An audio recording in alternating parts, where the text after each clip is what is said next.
ചുവന്ന ഇറച്ചി, മുട്ടയുടെ മഞ്ഞ, കക്ക, ഞണ്ട്, കൊഞ്ച് എന്നിവയുടെ ഉപയോഗം പരമാവധി കുറയ്ക്കുക. ഇവയിൽ അടങ്ങിയിരിക്കുന്ന പൂരിത കൊഴുപ്പിന്റെയും കൊളസ്ട്രോളിന്റെയും അളവ് കൂടുതലായിരിക്കും. കൂടാതെ ഉപ്പ് കുറയ്ക്കുക. വിശക്കുമ്പോൾ മാത്രം ഭക്ഷണം കഴിക്കുക. 3 മുഖ്യ ഭക്ഷണം എന്നതിന് പകരം ഇടവേളകളിൽ ചെറിയ അളവിൽ ഭക്ഷണം കഴിക്കുക. പ്രാതൽ ഒഴിവാക്കാതിരിക്കാൻ പ്രത്യേകം ശ്രദ്ധിക്കുക.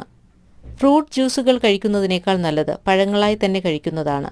ജ്യൂസിൽ പഞ്ചസാരയുടെ അളവ് നന്നായി കുറയ്ക്കുക. കോള പാനീയങ്ങൾ ഒഴിവാക്കുക. മദ്യപാനവും പുകവലിയും ഉപേക്ഷിക്കുക.